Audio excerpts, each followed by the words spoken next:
많은 은혜 받으시기 바랍니다. 제가 담임 목사로 부임하고 제가 의도한 건 아닌데 하나 이 유행어가 생겼습니다. 유행어가 생겼는데 그게 뭔지 아십니까? 예. 다 아시는 거 보니까 이 유행어가 맞는 것 같습니다. 이 사실 진심이라는 단어는 새로운 단어도 아니고 일상 속에서 자주 사용하는 단어입니다. 아주 익숙한 단어죠. 그런데 요즘 따라 이 진심이라는 말이 세상 속에서 자주 회자되고 있습니다. 그 이유는 AI, 이 인공지능의 등장 때문입니다. 인공지능이 세상에 등장하면서 이 세대가 급변하고 있습니다.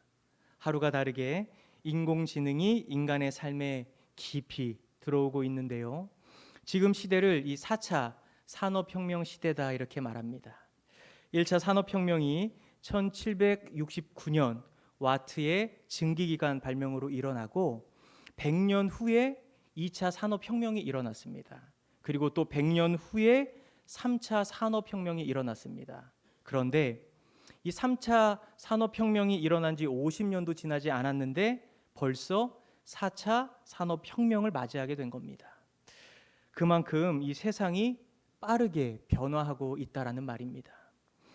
요즘 식당 가면 로봇이 서빙을 해주죠. 처음엔 너무 신기했는데 이제 그것도 익숙해진 것 같습니다. 이 강남에는 자율주행 택시도 운영됩니다. 그 택시엔 운전자가 없어요. 이 AI를 잘 다루는 사람들에겐 개인 비서를 둔 것처럼 이 편리한 부분들이 많아졌습니다. 누군가 이렇게 선물을 해야 할 때 많이 고민이 되지 않습니까? 그런데 누구에게 선물을 하면 좋을지 AI에게 물으면 맞춤형으로 다 알려줍니다.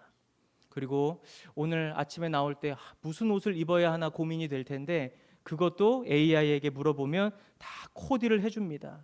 그리고 입은 옷이 나와 잘 어울리는지도 피드백해주고 신발도 추천해주고 액세서리도 다 추천해줍니다. 좋은 세상이죠. 특히 남편들, 이 아내가 화가 났을 때 아내 기분 풀어주려고 말 걸다가 화를 돋굴 때가 있습니다. 말을 잘 못하면 그렇게 되는데 그럴 땐 AI에게 물어보면 아내의 화를 풀어주는 대화법도 다 알려줍니다. 저는 아직 사용해 본 적은 없습니다.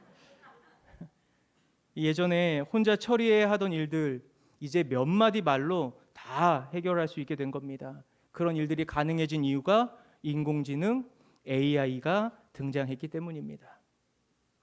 이제 인류의 미래가 어떤 모습으로 바뀔지 기대가 되면서도 이 빛이 있으면 그림자가 있듯이 인공지능이 인류에게 미칠 여러 문제들도 지적되고 있습니다. 그 문제의 핵심은 인공지능은 진실과 이 거짓은 구별할 수 있지만 진심이 없다는 겁니다. 진심이라는 것은 거짓이 없는 참된 마음을 말합니다. AI에게는 진심이 없어요. 지식과 정보를 습득한 것으로 판단하고 결정하고 행동할 뿐입니다.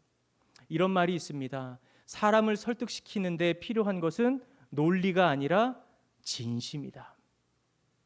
사람이 살아갈 때 논리와 이성적인 접근도 중요하지만 결국 사람을 움직이게 하고 변화시키는 힘은 진심이라는 겁니다.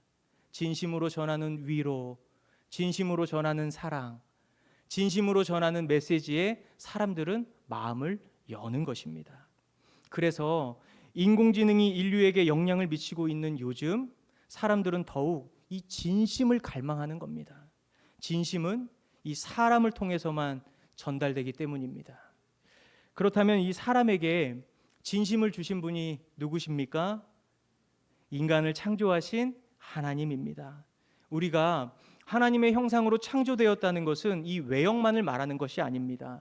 하나님의 마음, 성품, 감정, 우리 인간에게 다 주셨다라는 겁니다. 그래서 인간에게 진심이 있는 것이고 거짓이 아닌 진심으로 살아갈 때 삶의 만족과 행복을 느끼게 되는 겁니다. 오늘 우리에게 주신 본문 말씀 잘 읽어보면 인간을 향한, 우리를 향한 하나님의 진심이 느껴집니다. 그 진심이 무엇인지 오늘 본문을 통해 살펴보도록 하겠습니다. 에베소서 2장 1절의 말씀입니다. 우리 다 함께 읽어보겠습니다. 그는 허물과 죄로 죽었던 너희를 살리셨도다. 아멘. 사도 바울은 구원받기 전 우리의 모습에 대해 허물과 죄로 죽었다 이렇게 표현합니다. 구원론의 관점으로 보면 구원받기 전 우리는 이미 죽은 존재입니다. 저와 여러분에게 죄가 있기 때문입니다. 인간이 죽는 것은 병 때문도 아니고 육체의 한계가 다해서도 아닙니다. 로마서 6장 23절은 죄의 삭은 사망이다 이렇게 기록합니다. 그러니까 사람이 죽는 이유는 죄로 인한 것입니다. 제가 이 중고등부 시절에 수련회를 가면 꼭 이 마지막 날 저녁에 이런 시간이 있었습니다. 이 참석한 모든 사람들에게 A4지 이 용지를 다 나눠줍니다. 그 종이에 그동안 지었던 죄, 또 생각나는 죄 다 적으라는 것이에요.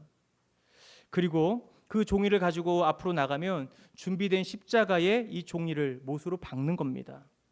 제가 한번 말씀드린 적이 있는 것 같은데요. 제가 다니던 교회에는 무서운 사람들이 많았습니다. 목사님도 장로님도 권사님도 무서웠고 심지어 사모님도 무서웠습니다. 잘못 걸리면 뼈도 못 추렸습니다. 교회가 얼마나 치밀한 조직인지 제가 교회에서 뭔가 실수하거나 잘못하면 그날 저녁이면 저희 부모님이 그것을 다 알고 계셨습니다. 그래서 이 주일 저녁은 은혜의 시간이 아니라 심판의 시간이었습니다. 제가 잘못한 것에 대해 여지없이 맞기도 하고 꾸중을 듣기도 하면서 저는 저의 죄값을 스스로 다 치렀습니다. 그런데 수련회만 가면 이 죄를 적으라는 겁니다. 근데 제가 적을 죄가 있어야죠. 이미 저는 죄값을 저의 몸으로 다 지불했지 않습니까? 같이 간 형들 신나서 2장 3장 그렇게 쓰고 그러는데 저는 아무리 생각해도 잘못해서 맞은 기억, 혼난 기억밖에 없었습니다. 하나님의 아들 예수님이 죄를 용서하기 위해 오셨다라고 하는데 저는 용서를 받을 만한 것도 회개할 것도 없었습니다. 그래서 저는 오랫동안 이 죄인이라는 것 깨닫지 못하고 살았습니다.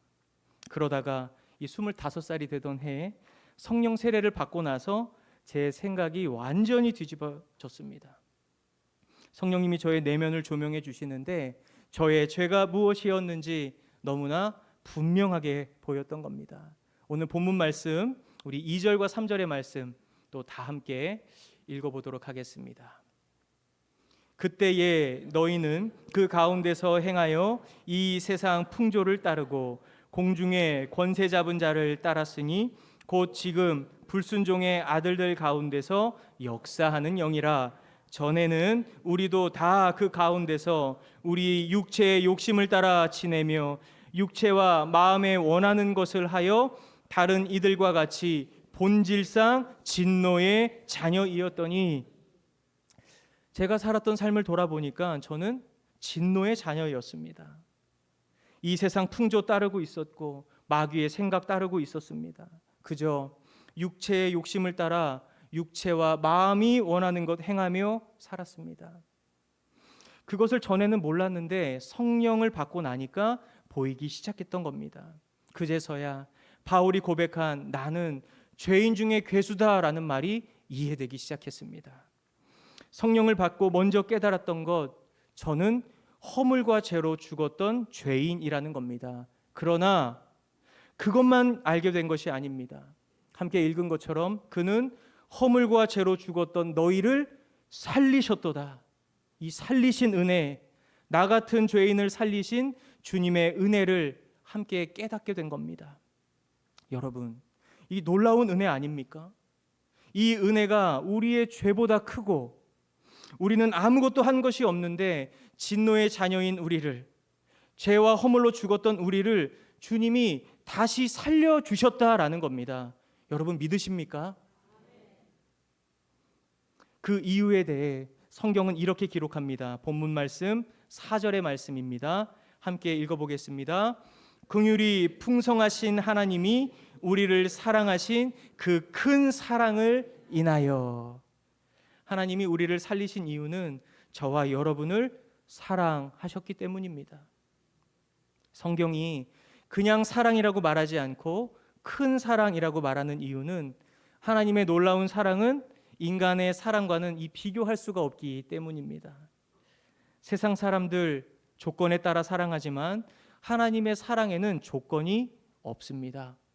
우리는 흔히 생각하기를 믿음이 강한 사람, 죄를 짓지 않는 사람, 하나님과 화목한 사람, 하나님께 사랑받을 수 있을 거라고 생각합니다. 그렇게 생각하는 이유가 무엇입니까? 이 하나님의 사랑에도 뭔가 조건이 있을 거라고 생각하기 때문입니다. 그러나 성경은 하나님의 사랑에 대해 그렇게 말하지 않습니다. 하나님의 사랑에 대해 이렇게 기록하고 있습니다. 로마서 5장 6절의 말씀입니다. 함께 읽어봅니다.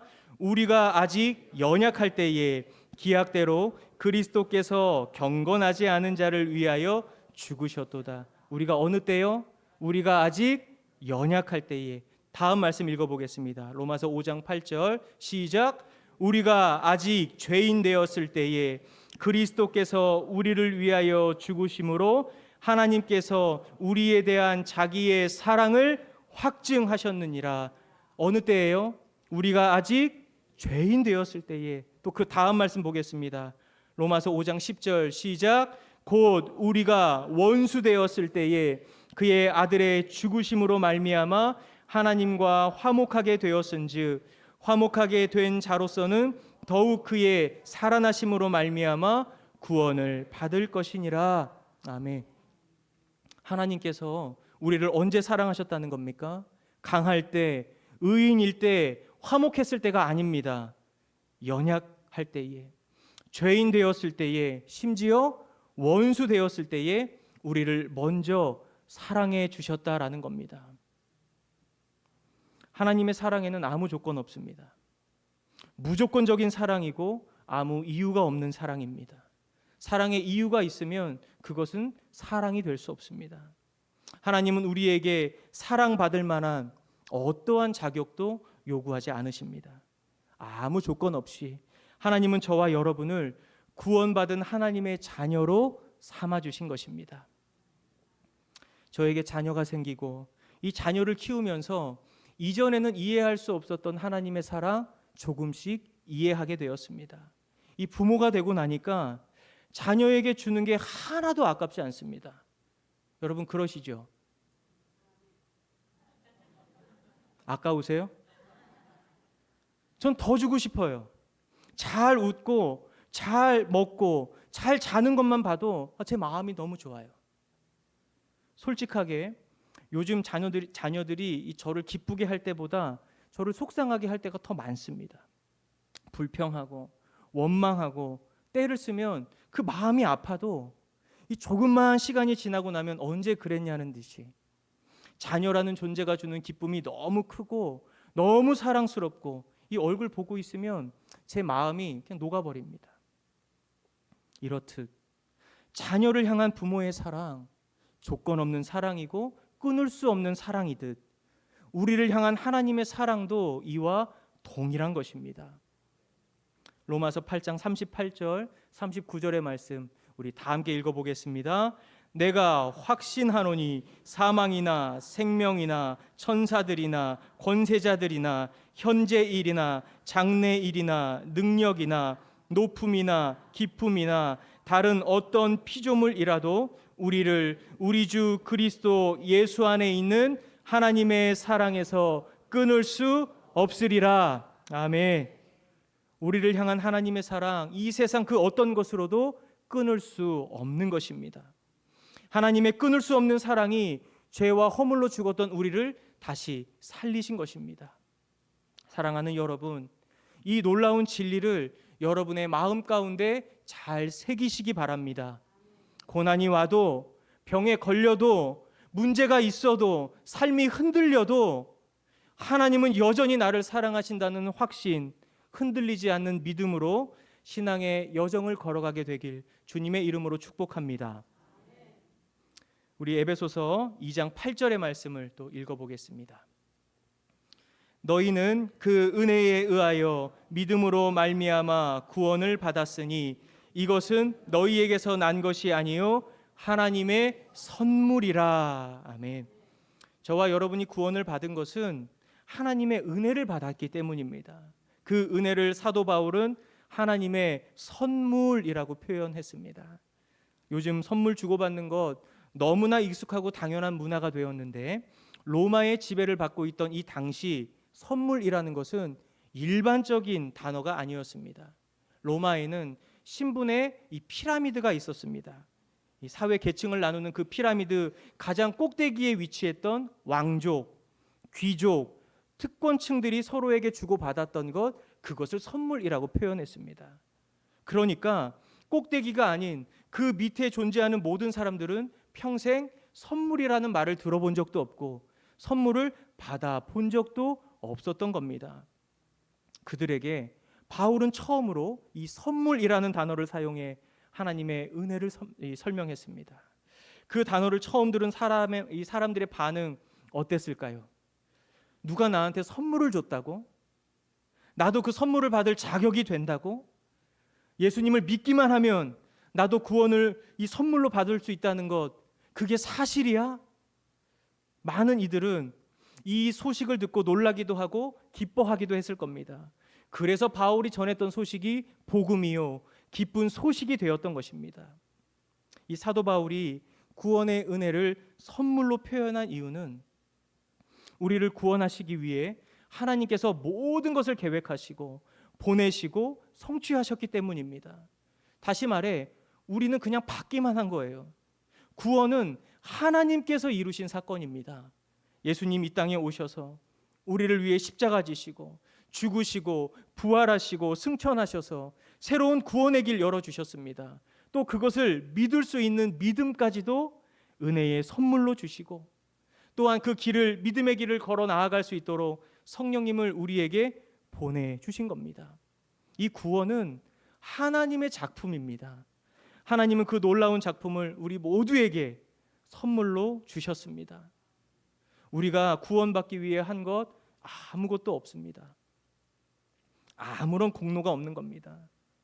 오늘 이 자리에 나와 우리가 하나님을 예배할 수 있는 것도 은혜의 선물을 다 받았기 때문입니다.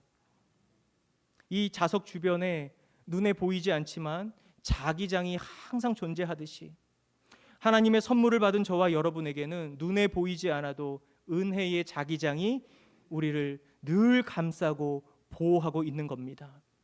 우리의 인생 돌아보면 모든 자리마다, 삶의 흔적마다 은혜의 손길 다 찾을 수 있습니다.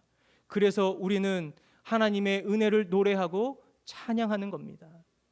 모든 것이 은혜, 은혜, 은혜, 한없는 은혜, 내 삶에 당연한 건 하나도 없었던 것을, 모든 것이 은혜, 은혜여. 한 번 더. 모든 것이 은혜, 은혜, 은혜, 한없는 은혜, 내 삶에 당연한 건 하나도 없었던 것을, 모든 것이 은혜, 은혜였소. 아멘. 지난주에 킹 오브 킹스 영화 다 함께 관람했습니다. 태어나서 처음으로 이 영화관에서 마이크도 잡아봤습니다. 저는 영화를 이미 봤기 때문에 그렇게 큰 기대 없었습니다. 별 기대 없이 영화를 보고 나왔는데 그 영화 속의 한 장면이 이번 주 내내 제 마음에 남았습니다. 유대 종교 지도자들이 예수님을 모함하기 위해 간음한 여자를 예수님 앞으로 데리고 나왔습니다.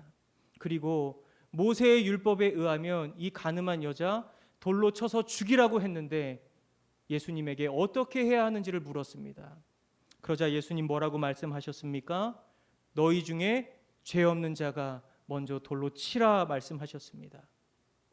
제 마음에 남아있는 장면이 무엇이었냐면 그 여자에게 돌을 던지기 위해 수많은 사람들이 돌을 들고 있었습니다. 그런데 예수님이 그렇게 말씀하시자마자 한두 명씩 그 돌을 땅에 떨어뜨리는 겁니다. 그리고 돌아갔습니다. 그 장면이 이번 주 내내 계속 생각나는 겁니다. 그래서 그 장면을 가지고 묵상을 하다가 이런 생각을 하게 됐습니다. 은혜의 삶이라는 것은 내 손에 든 돌 내려놓는 것이 아닐까? 누군가를 죽이려 했던 그 돌, 정죄하려고 했었던 그 돌, 판단하려고 했었던 돌, 나의 의로움을 증명하려고 했었던 그 돌, 예수님 말씀 앞에 떨어뜨리고 돌아가는 것, 이것이 은혜 받은 자의 모습이 아닐까 생각하게 되었습니다. 오늘 설교 제목 주 은혜로 나를 덮으소서입니다. 우리의 삶, 우리의 인생 가운데는 주님의 은혜가 필요합니다. 주님의 은혜로 덮여 있으면 우리는 우리가 들고 있었던 이 돌 내려놓을 수 있습니다. 사랑하는 여러분, 지금도 무겁게 들고 있는 나만의 돌이 있습니까? 바라기는 여러분의 심령에 하나님의 은혜가 덮이고 돌을 내려놓는 역사가 있기를 간절히 소망합니다. 이제 말씀의 결론을 맺도록 하겠습니다. 서두에 말씀드렸던 진심, 하나님은 우리를 진심으로 사랑하셨고 그 진심은 예수님의 십자가로 드러났습니다. 죄와 허물로 죽었던 우리를 살리기 위해 진노의 자녀에서 하나님의 자녀로 삼으시기 위해 예수님을 이 땅에 보내셨고 아들의 생명을 대신해 저와 여러분을 살리셨습니다. 이제 성찬으로 나아가며 우리를 위해 이 내어주신 떡과 잔을 먹고 마실 때 하나님의 진심, 그 사랑과 은혜가 우리의 심령 속에 가득 채워지는 시간이 되길 주님의 이름으로 축원합니다.